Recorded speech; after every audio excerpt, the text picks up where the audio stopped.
Welcome to the Casual Dance Teachers Podcast. I'm your host, Maya. No matter who, what, or when you teach, I'm here to share all my best tips and tools, along with real and practical conversations with fellow dance educators to help you be the very best dance teacher you can be. Let's talk about it.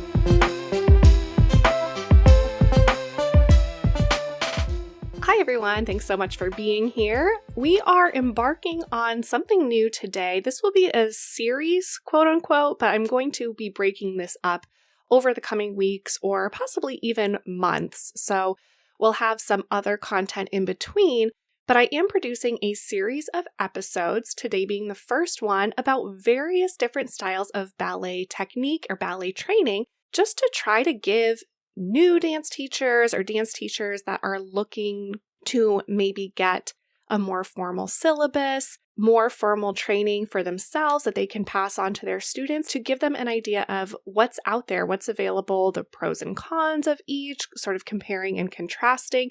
And I'm really excited to delve into these conversations. I do also at the same time want to preface this by saying that I am just having a conversation with one person that is trained in these various styles. So this is by no means an exhaustive overview of that style, nor is it representative of my personal opinions on any particular style. It's just one person's experience, their views of it, their answers to the questions. And I think in hearing that, this will open up greater conversations between us within the Casual Dance Teachers Network on Facebook or on the Casual Dance Teachers Podcast Instagram page. It might open up some ideas for you as a teacher of what might be the best path for you. And that's what I'm looking to do with this series, is just kind of open things up, start a dialogue, get a little bit more information out there. So today's guest is going to be talking to us all about Vaganova technique and her experience with the Vaganova style. And she's absolutely an expert in this field. I am very pleased to tell you a little bit more about Pamela Lauer.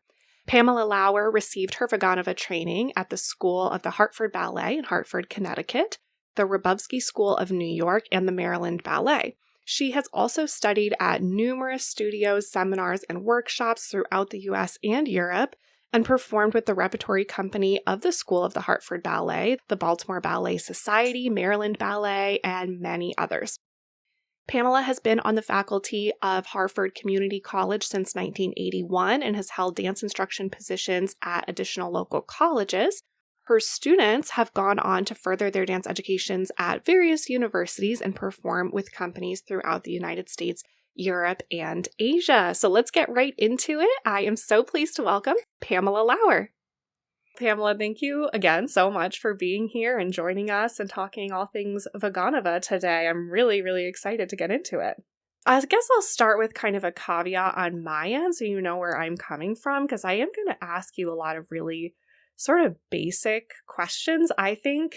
I just kind of want this to be an open conversation about what different styles of ballet training can look like and the nuts and bolts of them, and not necessarily to try and compare them as in one being better than the other, but just to give some more information to dance teachers who might be discerning, like if certain paths will work better for them and or for their students, etc. So today we're talking about Vaganova, and I want to start by kind of learning about what led you into studying that approach specifically and a little bit more about your background. Okay, so I'm from Baltimore City originally, and this would be in the 50s. So in the 50s in Baltimore City, we're not talking a big ballet hub. Yeah. The Maryland Ballet, the Harbor City Ballet, the Ballet of Maryland, every ballet we've ever had or tried to have out of Baltimore, it's just always dwarfed by the fact that we're in between Washington and New York. We can't compare with DC or New York. So our ballet company was always struggling. So, but anyway, so that's kind of like the Baltimore City world. But I was literally in every ballet school that we could find in Baltimore City for my whole life. And I just realized when I go from school to school looking for something better, that no one was consistent in training. There was no consistency. Mm-hmm. A lot of that era were Rockettes that had come back to their hometown and started their own little dance studio, or someone that was originally a burlesque dancer. Or, do you know what I mean? Like Yeah. that old school, the dance teachers that are all now, no longer performing professionally. They started dance studios. Yeah. And they all had various, experiences, but I wasn't finding anyone that was specifically writing every single thing that happened in the ballet world down. Mm-hmm. So I just struggled with that for years. I mean, I was with Maryland Ballet, and yes, I danced, and everybody said, "Oh, that's wonderful." But when I thought that I was going to go teach, and then I tried to teach, then I realized what my problem was, is I was teaching the way I had been taught, Mm-hmm. without a constructive foundation and a true syllabus. Mm-hmm. So the only program that I could find, and this was now in the 70s, was with the Hartford Ballet in Connecticut. Mm-hmm. Enid Lynn and Michael Utoff, they developed, actually the Hartford Ballet at that time was pretty much on the same level as New York City Ballet. Wow. They were right up there. They designed a program for teaching the Vaganova system in a 2-year program. Okay. So again, you had to go audition, you had to sign your life away that you were going to be there for the 2 years. Wow. So that they invested in you. It's part of the Hart School of Music, Yeah. and the University of Hartford now. Mm-hmm. Okay. I was there at the very beginning when they were just trying to get that happening. So we basically had dance classes, pedagogy classes, kinesiology classes, all the stuff that you hear now in colleges, Mm-hmm. but it didn't exist in the 70s. Mm-hmm. The only thing, like Bennington had some dance programs, but they were mostly modern. Okay. Yeah. I, finally found a school that was going to just concentrate on ballet. And essentially, we rewrote the Vaganova syllabus every day. That's how we learned it. Wow. Like we had theory class, day 1, grade A. This is how it's done. And we hand wrote every single day all the levels of everything. Wow. And it took over 2 years. That's unbelievable. And we kept saying, why can't we just have a book that already has this all printed? Which eventually I did acquire a book that was printed in the 70s, and everybody calls it my Bible. It literally is from class 1, day 1 through the 8-year syllabus. Wow. It's a wonderful book. But anyway, the reason they had us write it, and it's just like anything else, when you handwrite something and then you physically get up and do it at the same time that you're writing, it's going to stick. Yeah. Now, on the other flip side of that, I have to ask, that process obviously cannot be the same now as when you were going through it. Do you know what the certification process and options are out there for someone that is wanting to get into it now? So I, kept checking on things like that. And like the Bolshoi has online programs, and it's $1,000 for the seminar. It said it's $700, but if you want the test and the certificate, it's $1,000. Gotcha. Okay. And that was for the pre-ballet section and for the ballet section. But again, nowhere does it say that anybody has really, like, who are these Bolshoi people that are putting this online? Okay. Do you know what I mean? There's no, I've looked up and tried to find how it's certified, and they just said it's $1,000 and we'll certify you in Vaganova. Okay, so there's no specific Vaganova certification that's like outside of that one. Yeah, well, and you can go to the Vaganova Academy. Okay, but that has to be in person. Yeah, it has to be in person at Ah, the Vaganova Academy. No okay. one's going to Russia right now, I'm pretty sure. Right. Okay. And again, the online programs, I don't feel like you need to have a body that you're working on, Mm-hmm. and Yeah. you need to have other people around with other eyes and everybody commenting on things rather than you sit online. And I guess I related that to, I had a couple instructors who have taken the ABT course Mm-hmm. online. Yeah. And when I asked them, why do you do it that way? They have no idea. They were like, well, that's because that's what they told us it was. Mm-hmm. And it's just, the Vaganova is just broken down so intrinsically. Okay. It's very hard to teach American students because the system was built on perfect dancers that were hand selected and auditioned. And when we get dancers in our studios, you're getting whoever wants to come and dance. Mm-hmm. So it's always been a struggle of how to make that system work for everyday dancers. Yeah, that was going to be my next question. Like, is that even possible? Because being the Casual Dance Teachers podcast, I'm coming from this place of typically only seeing my ballet students for about 1 hour, maybe 2 hours a week of ballet. Can you even, like... Can you even? Yeah, can you even? So my studio, personally, we have very few students because no one wants to deal with coming in and learning it this correctly. Yeah, it's not the they way want to do anymore. all the jumps and the tricks and and that's just not part of the program. Mm-hmm. But they have grade A. Okay. So you're supposed to finish grade A in 1 year. Mm-hmm. But that means you're coming 5 or 6 days a week for several hours a day. Wow. So I went back and I did grade A1, Mm-hmm. grade A1.5, grade A2. Mm-hmm. And it took kids about 4 years to get through 1 year. Okay, gotcha. And then if you can keep them that long, then they get hooked. And they can see that their training is different than other people. Oh, yeah. And then when you say, okay, now you're finally going to level B, they want to come 3 or 4 times a week.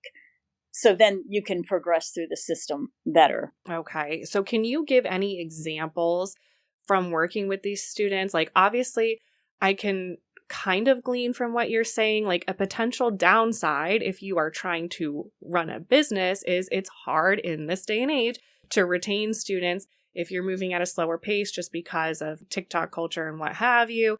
But the benefit is long-term better technique. Do you have any like more specific examples, ways that you see your students benefiting from sticking with this one specific program long-term? Well, usually if by the time they are into B level or the end of B, if they go audition for summer places, Mm-hmm. they can walk in, they feel confident, they know what they're doing. Mm-hmm. So, and we do give written tests. Okay. We give verbal tests and written tests and physical tests. Do you think it makes a difference in the professional ballet?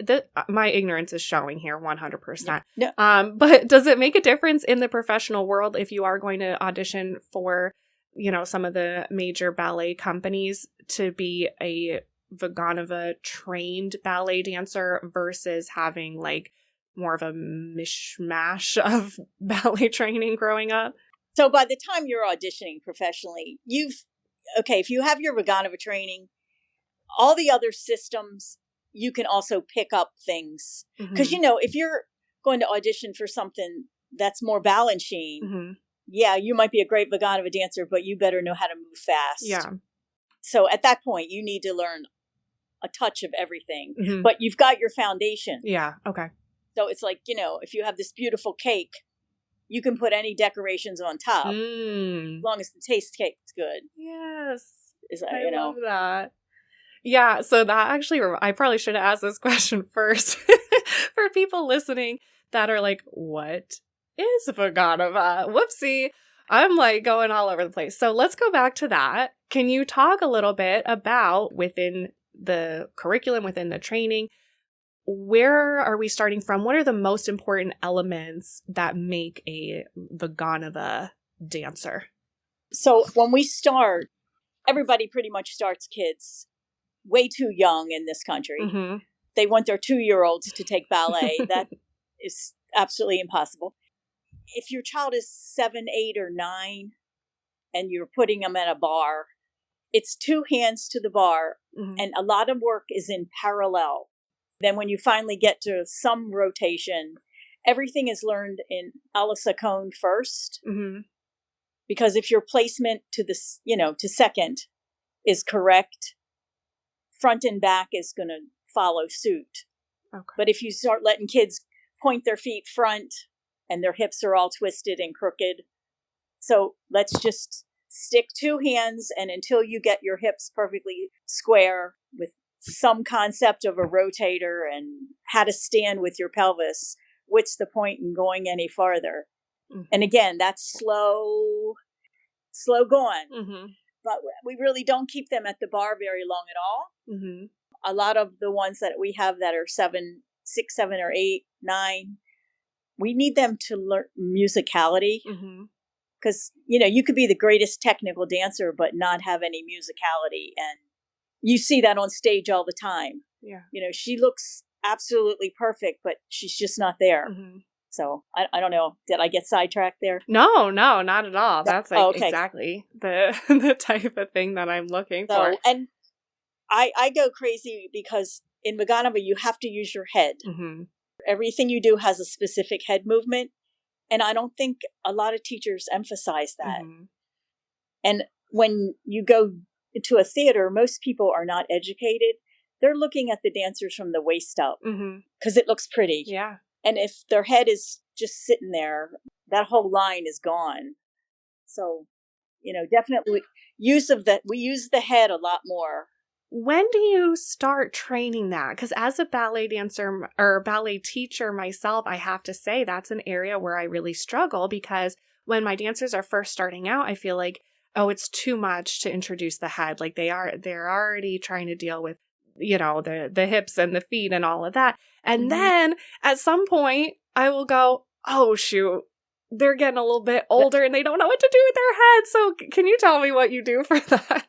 I mean, it's back to, they're doing it so slowly. Uh-huh.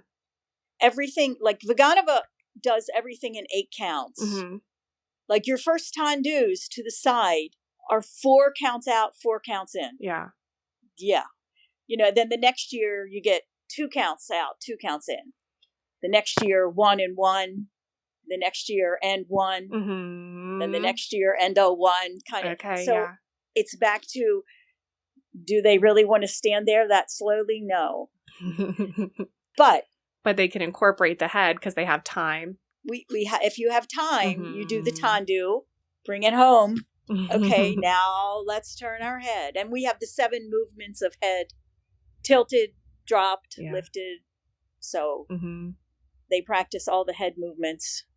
And then eventually they work. Mm-hmm. They work together. Okay. But it's the same thing. If you just do one part and 3 years from now you say, oh, plunk the head on top of that, it needs to all grow together. Yeah. Yeah. It's like, well, when you do port de bras, you're doing like half port de bras with beginners. Yeah. So when you bring your arms up to first, your head is already tilted. Mm-hmm.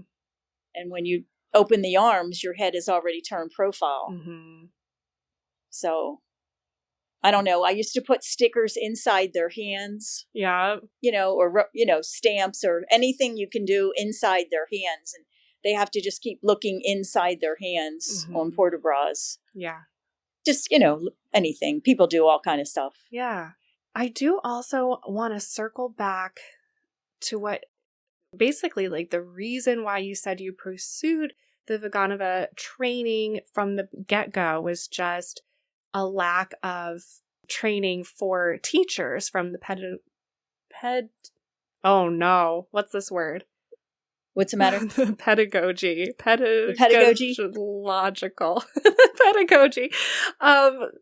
Pedagogical, yeah. Yeah. Well, it just, again, you can be a great dancer, doesn't make you a great dance teacher. Right, exactly. So are there specific benefits, like what benefit, I guess, have you found from having a system in place? Can you speak to that a little bit, how it can benefit dance teachers to work from that place? Well, again, if you go by the syllabus, you know what you're doing in every class. Mm-hmm. You've got a complete syllabus written out for you, and on day one, I work on this. Mm-hmm. So you don't have to go crazy thinking, oh, what should we do today? Yes. I mean, yes, when you get to center, you make up your own combinations, but you have to use what you learned at the bar. Mm-hmm. So you're just repeating what was, in the syllabus at the bar. So I just think the consistency makes it better for an instructor. You don't have to pull from a million things. Just like, okay, yesterday we worked on this. Okay, guess what we're working on today? The same thing. Mm-hmm. So I just think the consistency and having a syllabus just makes it so much easier than just trying to think about, oh, what should I teach today? Sure. Because you don't know developmentally. You've got to make sure developmentally that your children are the right age to grasp the material. And that's already been done for you. That's already been laid out in the syllabus. Right. Yeah, and I think for those teachers that do only see their ballet students once a week and they have that gap in between their classes, there can be this temptation to say like, oh, we only have so many classes in the year because I only see them once a week, so we got to throw out new stuff every time, forgetting that it's actually even more important probably in that sense to have the consistency of doing a very, very similar syllabus every week when you see them, because there's going to be those gaps in their own memory, their muscle memory. And I find that children, if you come in with the same procedure, Mm-hmm. We come in, we do reverence, we do go right to the floor, we do our floor exercises. Mm-hmm. They know what's coming next and they feel comfortable with it. Right. Rather than every week, change up. I mean, our kids are so wired already Mm-hmm. from everything they do. Just having that consistency in the dance class, I think they just feel more comfortable. Yeah, I love that. Well, we are coming up on the end of our time, but I certainly want to sort of open things up. I know you have so much more insight about this. Is there anything else that you want to share on the topic? Well, again, if anyone at all was, interested, I'd be more than happy to meet with people. And I think we need to just have teachers.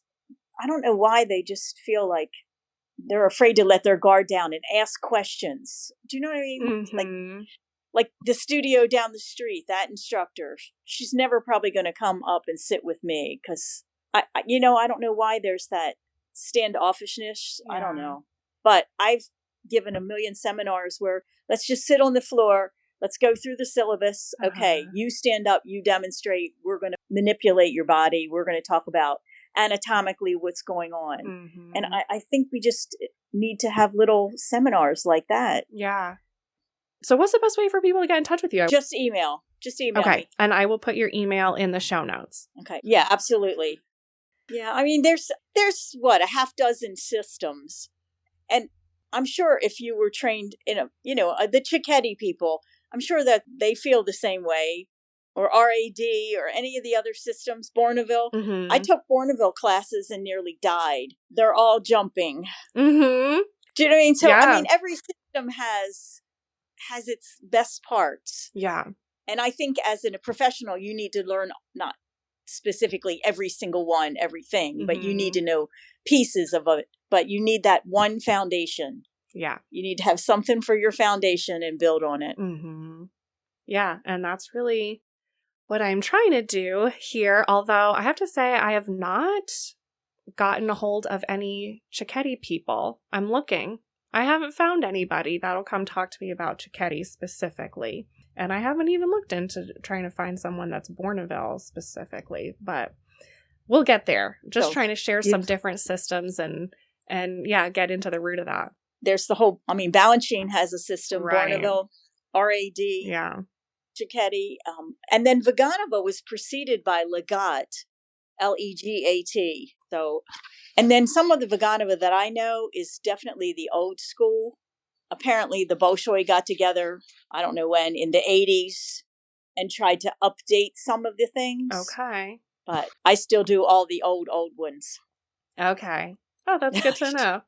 Well, thank you so much, Pamela. This has been wonderful to talk to you. Well, thank you very much for, like I said, I don't really know that much. I just, Oh my gosh. I've been doing this 45 years. Mm-hmm. So again, after 45 years, you pretty much know the syllabus backwards, forwards.